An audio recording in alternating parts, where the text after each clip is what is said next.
welcome to the podcast, An Intelligent Look at Terrorism. I'm your host, Phil Gurski, President and CEO of Borealis Threat and Risk Consulting in Ottawa, Canada. I am recording this on the 27th of May, 2020. And for those of you who take an interest in terrorism as a phenomenon, and of course, we're living in a post 9/11 period. Before 9/11, no one really cared about terrorism, except if you lived in Ireland or places like that. But it certainly has become the soup du jour for many people around the world. I'm guessing you would assume that when it comes to terrorism, it's largely a male phenomenon. It's a male angst or a male hatred phenomenon. And in that, you'd actually be not all that accurate because it certainly is male dominated. And for a lot of terrorist groups, be the Islamist extremists or the far right or whatever, there actually is a female element to this. And it's not something that I have a lot of knowledge of, but the person I'm about to talk to is. So I'm going to welcome to the program Mia Bloom, who is a professor at Georgia State University in Atlanta, Georgia. She is Canadian. She's a very proud Canadian. And she has authored several books on terrorism, including Dying to Kill, The Allure of Suicide Terrorism, 2005, Living Together After Ethnic Killing, 2007, Bombshell, this is a good one, Bombshell, Women and Terror, 2011, and Small Arms, Children and Terror in 2019. She's a former term member of the Council of Foreign Relations, and she's had several other appointments. So I'm really pleased to have this conversation with Mia Bloom. So Mia, welcome to the podcast. Oh, thanks, Phil. It's great to be here. As I said in my introduction, I think when most people, North Americans, Westerners, whatever, think of this concept of terrorism, I'm thinking guys yelling Allahu Akbar or guys with tiki torches and increasingly Hawaiian shirts in the United States are the first thing they would think of. But what has been your focus when it comes to terrorist studies? What have you looked at in your academic career? I started really early. And so, you hit the nail on the head when you said that, unless you were Irish or Israeli. So I started college. I skipped CEGEP. I'm from Quebec. So I finished in grade 11 and I went directly to university at Tel Aviv University. And I'd say within my first 3 months in Israel, there was a bomb at the bus station, Tachana Merkazi, and it was diffused and everyone went right back to normal, like nothing had happened. And I found this whole thing fascinating. So I actually started to study terrorism early in 1985. And there was no jihadis yet. Well, not really that I knew about there. I guess there were some in Afghanistan. And I started by looking at groups like the Palestinian groups, all of the different alphabet soup, these leftist Marxists, Palestinian nationalists. From there, I started looking at other groups. And what dawned on me was that this phenomenon was something that was, at least at that point in the 80s, a fringe phenomenon. And even in the 90s, even after the bombing of the USS Cole and the attack against the American Marines in Lebanon, it really didn't have as much interest. And so I continued to study terrorism. And I will tell you that on the 10th of September, there were maybe only 25 of us. On the 12th of September, 2001, there were hundreds and hundreds of experts. But that's so true, right? We note that there were people like Brian Jenkins, yourself, I think Martha Crenshaw, Bruce Hoffman, maybe Mark Sageman to a limited extent, were the people in the field prior to 9/11. And as you said, I think I saw one statistic years ago, and I'm sure it's well out of date now, that there have been 10,000 books written on terrorism since 9/11, and more than that. More than that. I'd say it was probably closer to, 60 or 70,000. There was at some point Andrew Silk, who had been studying terrorism before. He'd been studying the Irish terrorism. Right. Said that there was, at some point post 9/11, there was a new book produced every 2 weeks. Not the same book, but every 2 weeks there was something else. Wow. And, the biggest problem and the biggest challenge is anyone who only started studying terrorism from 9/11 on walks into any terrorist situation with these blinders that, everything looks like a jihadi group. Right. Whereas if you started before and you looked at the right-wing terrorism, left-wing terrorism, the groups in Europe, like in Italy, so the Red Brigades, right, or Baader Meinhof in Germany, or the IRA, or the other groups, the Palestinian groups, you had a very different view of what terrorism entailed and sort of what it could look like. What were the different kinds of tactics that these groups could adopt and how they changed over time. And of course, my eyes as completely opened up as a Canadian when I went to do field research in Sri Lanka with the Tamil Tigers. And I Oh, was I didn't located, realize that you're in Sri Lanka. yeah, I was located with the LTTE. And that's actually where, even though it was 2002 and 3 when I was there, that's when I started to realize, this phenomenon of women is really going to be big. It hadn't hit yet. It really didn't hit in the United States until after 2005, when you started to see women in Al Qaeda in Iraq. But the LTTE had used women, very early on. And in fact, we just had the 29th anniversary of Rajiv Gandhi's assassination. Exactly, which is by a female LTT. And I do recall that I was at CSC at the time, so I had just started my intelligence career in '83, and recall how many attacks were in fact carried out by women suicide bombers with the LTT. So even there, I think most of us, like, when we hear the term suicide bomb, we think jihadis, when in fact, in many ways, it was the LTTE that perfected that particular tactic, weren't they? Well, they certainly didn't invent it because, you've got the groups in 1983 starting in Lebanon. But what Right, the Hezbollah. Yeah. LTTE managed to do was that they managed to perfect both the way the bomb was delivered as an individual, as a person born, PBIED, person Right. born improvised explosive device, but also to use it as a form of targeted assassination. And that's what you saw with Rajiv Gandhi, and the woman's name was Gayatri. That was her code name. But that was really one of the, not the first female who ever became a bomber, but certainly they really did perfect it. They also perfected the architecture of the bomb. So they were the first ones to introduce, for example, ball bearings that acted like buckshot. Instead of shrapnel or nails, there was a cover of The Atlantic many years ago, an article that Bruce Hoffman wrote right after 9/11, where it had an x-ray of someone covered in nails and they had survived. I Whereas remember that picture. I remember that picture. Whereas the LTTE bombs, because they were using ball bearings, acted like buckshot, were far more deadly. So they perfected also the engineering of the improvised explosive device. Although they didn't create suicide terrorism, they certainly took it to the next level. And in fact, when I was with the LTTE leadership, I interviewed them when I was in Kilinochchi in Vavonia, which is up in the north, in the area back then that they still controlled. They told me a very interesting story that the jihadi groups had approached them to share the blueprints for the bomb, and they refused. They were offered a lot of money. And I asked, well, why did you refuse? And, they sort of, with the accent said to me, well, we don't want to kill Americans at Pizza Hut.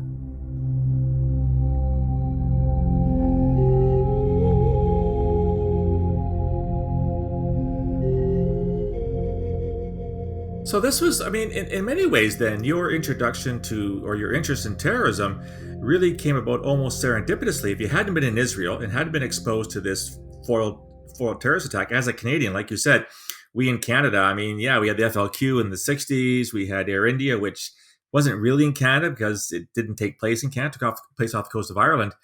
You kind of almost fell into it just by happenstance then. I did, and I was very fortunate that while I was in the foreign student program at Tel Aviv University, I had access to some of the best scholars at that point that existed. So I was introduced to it at school in classes, and then sort of learning about how the Russians played a role and how training camps were organized in Libya or in parts of Africa at Patrice Lumumba University. I mean, it was very interesting to find out about the global network of terrorism early on, before there was any jihadi groups that were organizing, the Arab Mujahideen, who then went from conflict to conflict.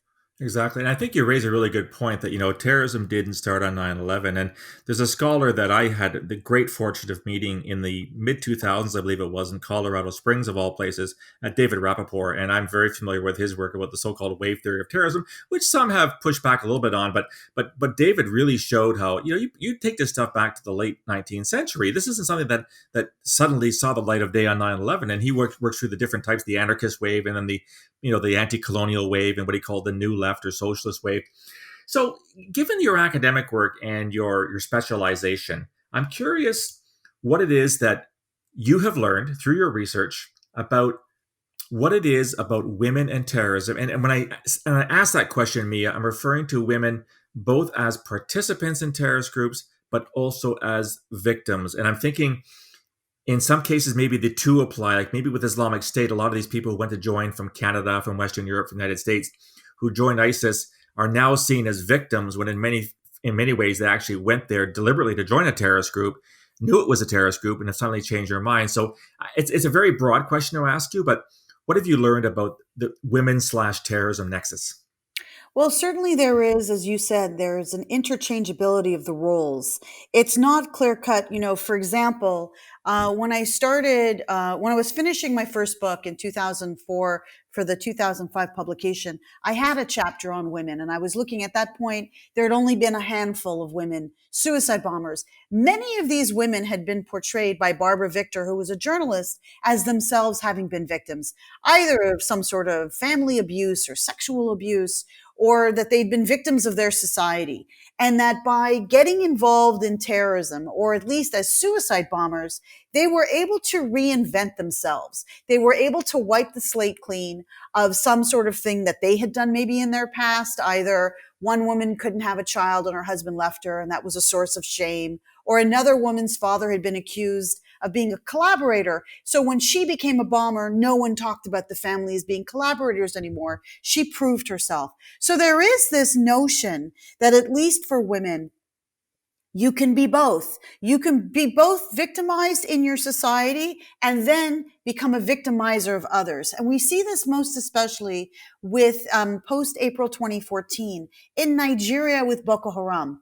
Mm-hmm. Many of the girls, the Chibok girls, Yes, the right. Bring Back Our Girls hashtag, Yeah. many of those women who were kidnapped eventually became enforcers within Boko Haram of other women who were then kidnapped. And so Oh, I didn't know that. I knew that some were forced to become suicide bombers. I've heard reports as girls as young as 9 being forced to strap on bombs and walk into villages in Borno State or Yobe State. But I didn't realize some of them had been coerced or whatever, or chosen to become enforcers within the group. That's fascinating to me.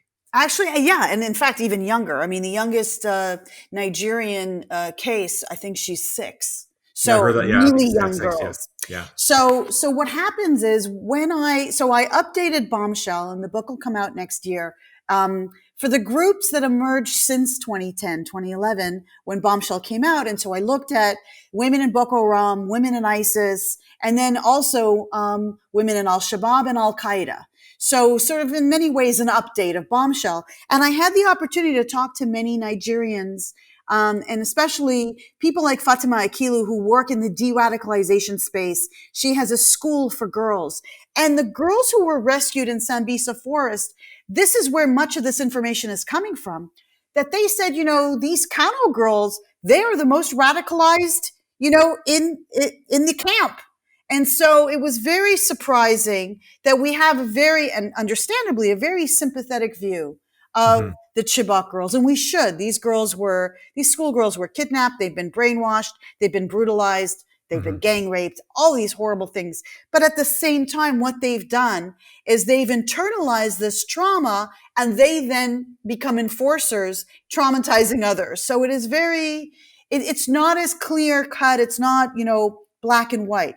The other thing Is that I learned, and just very quickly, is that we have this assumption that women are always coerced. If women are involved, the man must have made her do it. And in fact, over the course of doing the research for the last few years, I found out that sometimes the source of radicalization can be the woman. So the woman can be the more extreme in the family. They can be the ones that are setting the children on the path to radicalization, but also convincing the husband to be more radical. Oh, that's interesting. I'm thinking as well as that they were called the Black Widows, I believe, the Chechen suicide bombers. And I recall reading articles or news accounts whereby some of these women agreed to become suicide bombers because they perhaps had a bit of a promiscuous sexual past. And this is a way to sort of cleanse themselves. So when you look at the Chibok girls and other things like that, Mia, I'm going to drag a term out from the 1970s. Is this a bit of Stockholm syndrome, or is that an oversimplistic way of looking at this? Well, it can be. And I think the most surprising thing for the new book, Veiled Threats, was the extent to which when I interviewed women who had either joined Boko Haram or joined and left Boko Haram, what they said to me was so surprising. that Boko Haram initially was quite popular with women. That women joined Boko Haram, not always that they were coerced like the Chibok girls, because we fixate on those 276 girls. There were thousands of women Yeah, that exactly. Boko Haram eventually either kidnapped or joined Boko, but we're fixated on that because it had the hashtag, and you had very famous people take it up as their cause, whether it was Malala Yousafzai or Michelle Obama. But what was very interesting was, at least initially, before April 2014, when Boko Haram emerged, what they were doing is that they were trying to implement Sharia, Islamic law, and very strict to the letter of the law. Many of the women up until that point, if their fathers died, they did not inherit any of the land. Their uncles and their brothers would find some way to ensure that they got nothing. Now, what happened when Boko Haram came in, they said, well, the women get 50% of what the men get, but they got something. And so in many ways, these women that initially joined Boko Haram saw Boko Haram as a solution, as very pro-women, that they were getting their Islamic rights that had previously been denied them.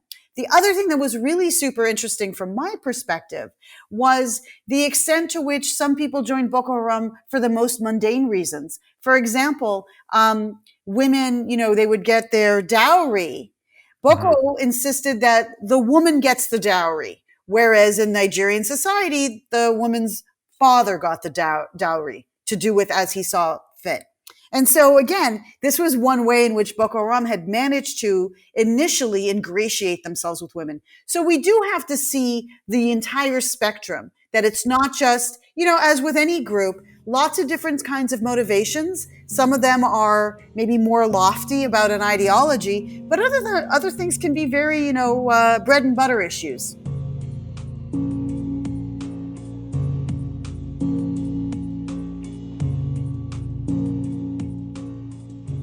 Well, you raise a great point, Mia, and I think everyone who's serious about studying recognizes this, that nothing is as clear cut and simplistic as people sometimes make it out to be. Even when I look at Islamist extremism, as I did for most of my professional life, it is complicated and it does vary from group to group to group.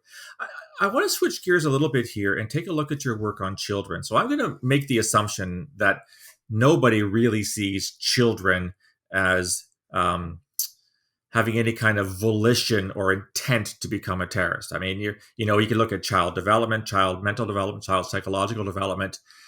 You can't say a kid, at 5 or 6 years old says, "Hey, I want to be a terrorist," kind of thing. So we see children truly as victims. What has your research on children within terrorist groups taught you?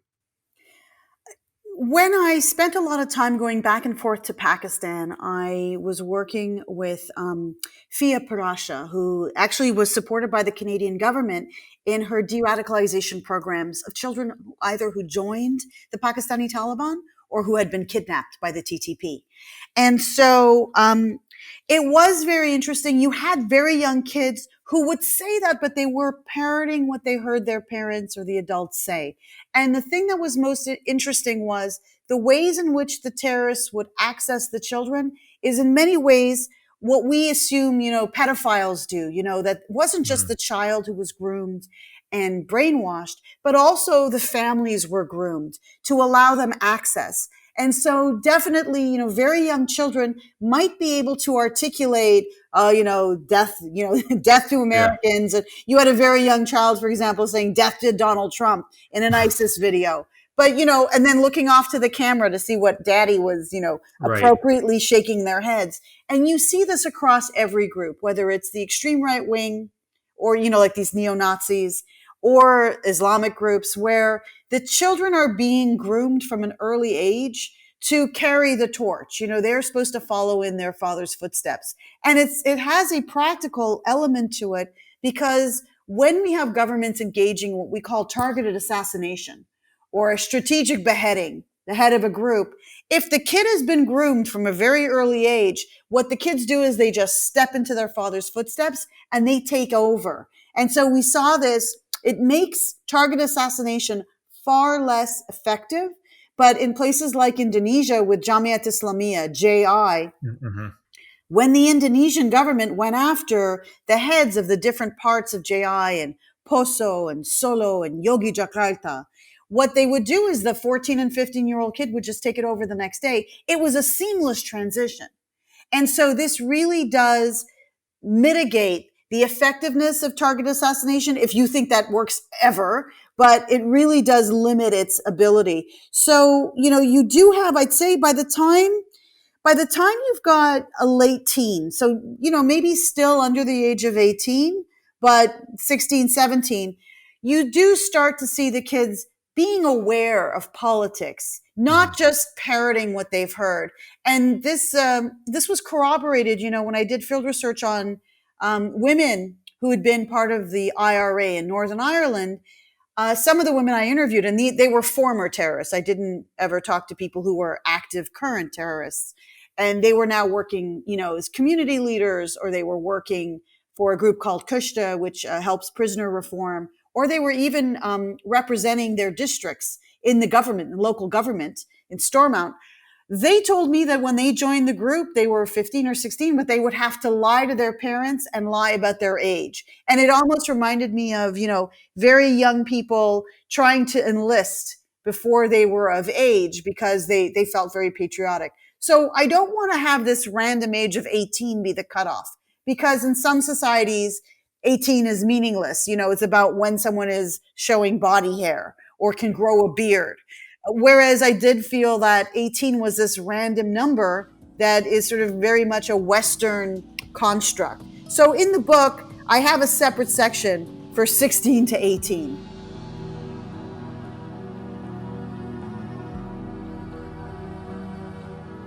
Speaking of beards, you don't want to see my COVID beard. I haven't had my beard trimmed in about 4 months now. I'm looking more like something that came out of the backwoods. But I don't disagree with you. I think that, we have this case here, of course, in Toronto, of this young offender who has stabbed a woman, killing one and wounding another outside an erotic massage party. He's an alleged incel, et cetera, et cetera.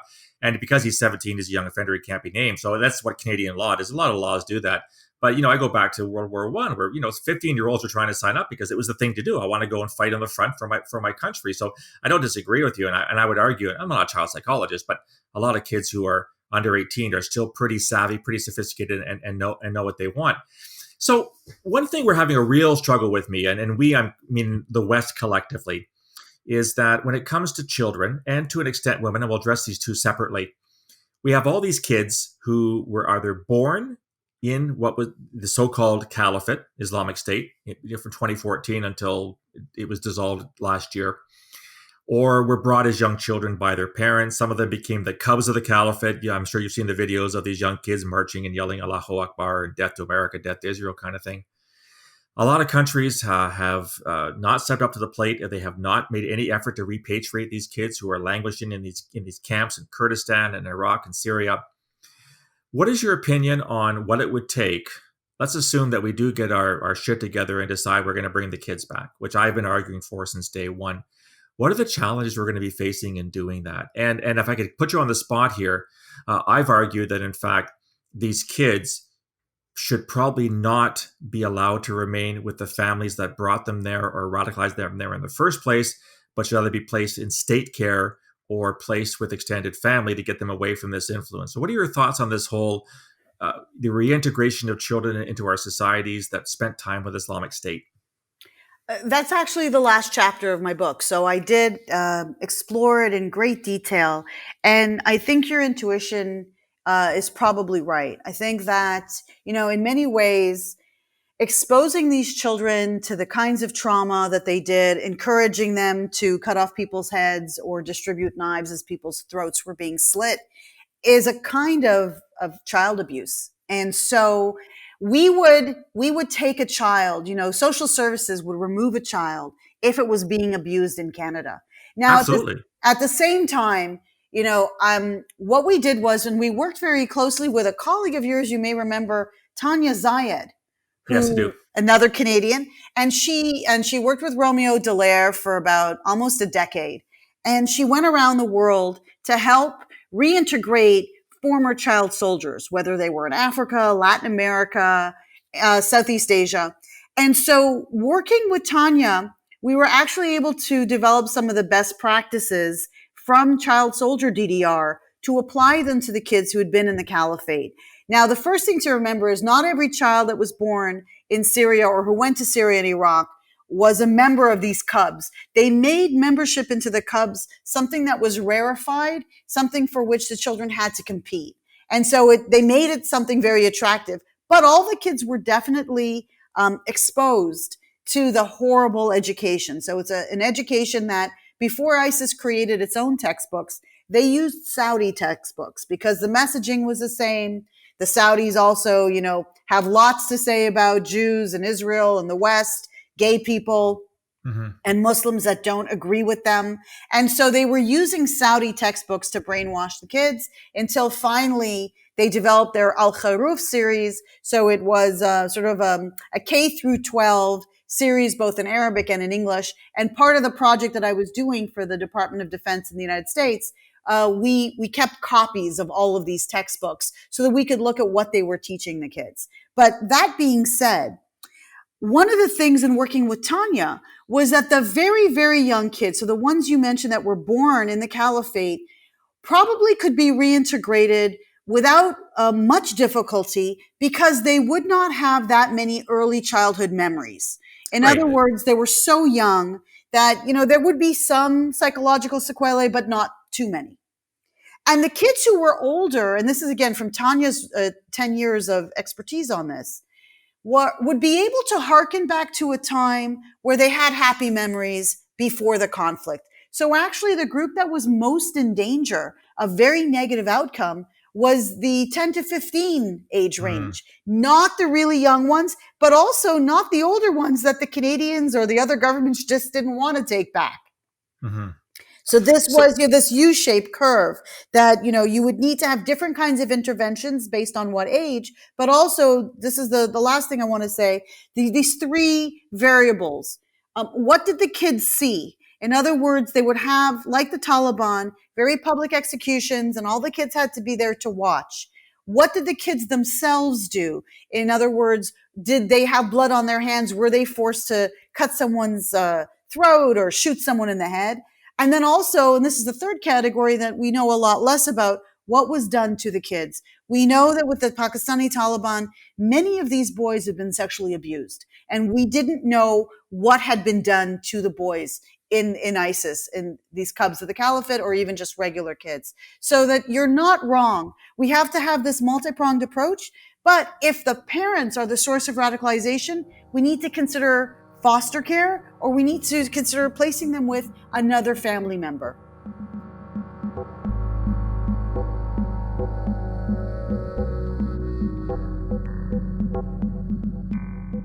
Extending this to the women, Mia, we've talked about how it's variable in terms of women that went to join Islamic State. There are a number of motivations. Some may, in fact, have been tricked by their boyfriends / fiancés / husbands.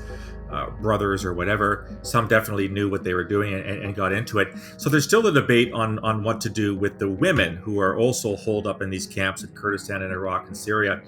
I have argued that, while I want to bring the kids home stat ASAP and get them in a state care extended family, that I think a case is to be made that they should be tried in situ because they joined a terrorist group that carried out heinous acts of violence in Iraq and or Syria.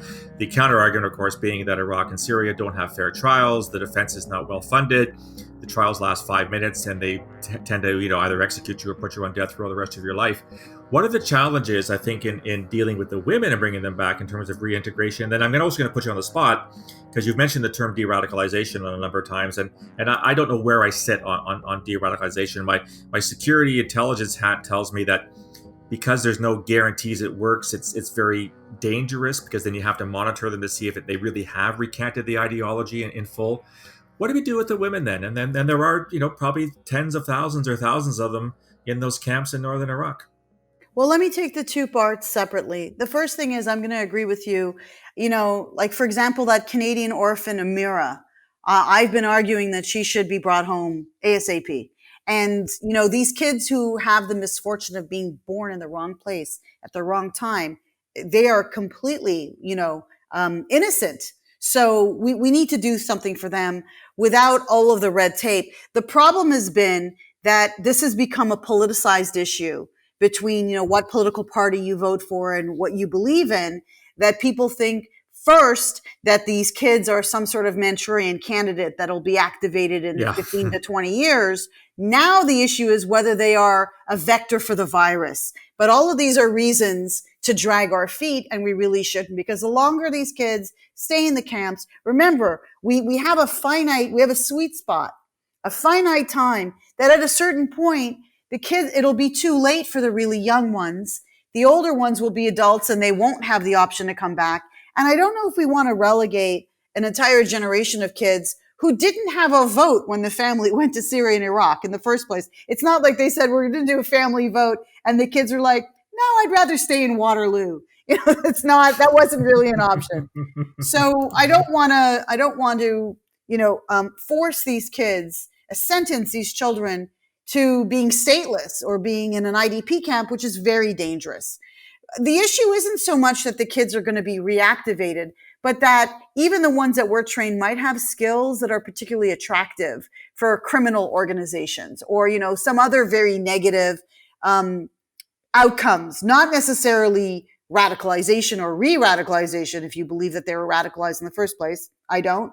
But that some other bad things will happen. With the women, it's a little bit complicated because partly we don't have a very good understanding of what the women did in Syria and Iraq. We don't, for example, all the videos that, the Telegram chats that I have been monitoring for over 4 years, where we have every single day of ISIS's propaganda and their videos.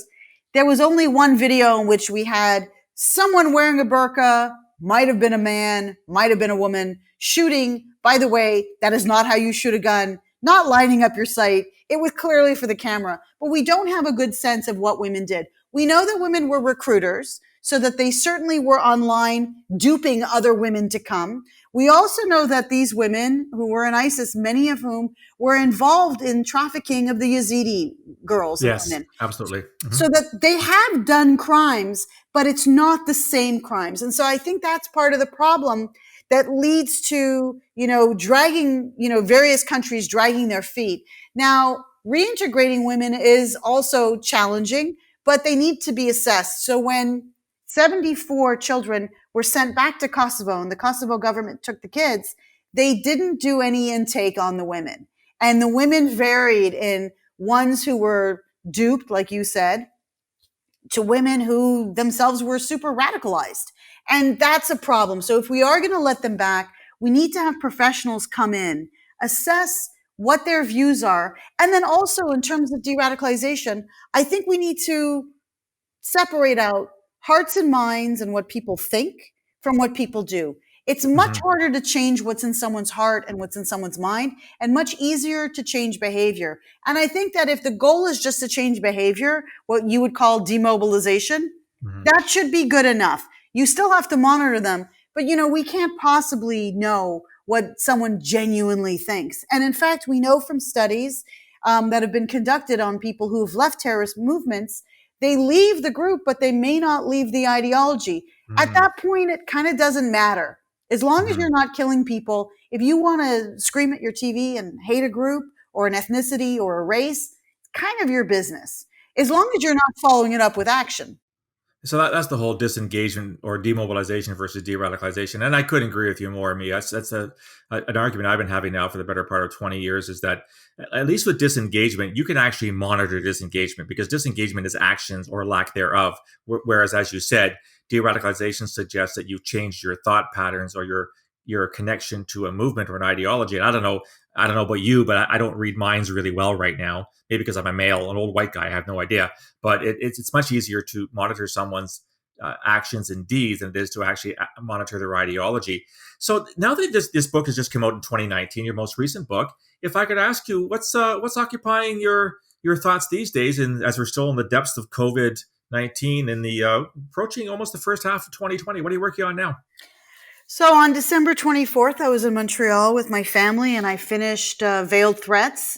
So although I had a book in 2019, I'll have another book in 2020. It's going to be focused on the women. So it gives me an opportunity to give you a little advance glimpse into it. For example, some stuff that people haven't heard about Boko Haram, or about ISIS and about the Yazidis. I did a lot of interviewing, including Nadia Murad. I interviewed her. That's the Yes. very well-known Yazidi Yes. girl who got the Nobel Peace Prize. And rightfully so. Yes, absolutely. So, it's a very interesting book. What I've been doing lately is I've been looking at because I'm monitoring both incel chats on their platforms as well as what ISIS is saying and the jihadis. I've been looking at the ways in which terrorists and extremists are manipulating COVID-19 for their own objectives, very nefarious objectives. And what they're doing is they're still promoting the same ideology they always had, but they're using the virus now to justify it. And one of the things I've been working with within Georgia State, there is an evidence-based cybersecurity research group. And so I've been working with the dark web to show how the surface web, the open API platforms, are connected to the encrypted or semi-encrypted like Telegram, vContact, and then to the dark web to show that all three of these are actually connected in ways that we haven't anticipated. And we can track the individual from the open to the encrypted to the dark web and what each of these platforms offer. So it's actually been an extremely busy time for me. Partly I joke that I'm very good at social distancing. I cut and color my own hair and I cook my own food and I clean my own house. So I hadn't subcontracted out anything. So the pandemic didn't affect me that way. But it's been an opportunity to see how the pandemic has changed the world in the way that 9/11 changed the world in terms of terrorism. I have to say that I don't think in the grand scheme of things, the issue of COVID-19 is going to have a lot of other supplemental unintended consequences with regard to domestic violence, the treatment of women, the treatment of children, how it's going to impact the global south in ways that we can't anticipate because they can't socially distance. They don't even have water to wash their hands. I mean, I think that given how statistically insignificant terrorism was, even since 9/11, that we really have to take a long look at our priorities and how we are researching and sort of take into account that we are in a very new world. Thank you for saying that, because I've been beating that drum for a long time. And I worked counterterrorism for 15 years at CSIS, and I keep saying that terrorism gets a lot more attention, a lot more resources and government prioritization than it really merits, especially in a country like Canada, which, as you well know, is we're not terrorism free, but boy, we don't suffer from terrorism hardly at all. So congratulations on the new book. I'll put a link to it in his podcast. And I just want to sort of remind my listeners that you and I met actually at CSIS. You were up in Ottawa. We had a conference. I forget what the topic was. You might remember. It was being sponsored by what we called Academic Outreach, which is a branch of CSIS that does reach out to academics around the world and holds these conferences periodically and often publishes results because they're open results, because you guys in academia don't have access to classified information. But it was always a great chance to get to talk to people who were studying things that we were looking at from more of an investigative / security intelligence perspective, to bounce ideas back and forth. And I was really glad to have met you that time. And, we've remained friends. And I will attest that you are putting your food on Twitter. I see it regularly. So I want to just thank you for taking the time to join me today, Mia. Oh, thank you so much for having me. Yeah, that conference was March 29th, 2010. And I can remember the exact date because while we were in a conference on radicalization, that's when the Moscow subway attack happened with 2 women, 30 minutes apart. So again, you were basically the day we met. It brings you right back to studying women in terrorism. So listen, Mia, thanks again very much. I hope you remain safe during COVID, and we'll talk again. I'm hoping before long. Thank you, Phil, and thank you for allowing me to talk a little bit about my research and help me promote the books. And you also, I wish you and your wife health and safety and happier times. Thank you. So that was my conversation with Mia Bloom. I'd love to hear what you thought of Mia's research, her focus on children and on women. A lot of very interesting points she raised. And then I guess I'll just underscore again that Mia is a person that's been looking at this for a long time. She's not a post 9/11 newbie. She's been a terrorism scholar for quite some time. Let me know what you think. You can certainly go reach me on Gmail, borealisrisk@gmail.com, or on Twitter @BorealisSaves. You can also find me on LinkedIn and on Facebook. If you like the content of this podcast and want to get more, go to my website, www.borealisthreatandrisk.com, hit the subscribe button, provide your email address, and you'll get a daily digest with all the information, podcasts, blogs, other media sent to you on a daily basis free of charge. I'll talk to you again soon. Until then, stay safe.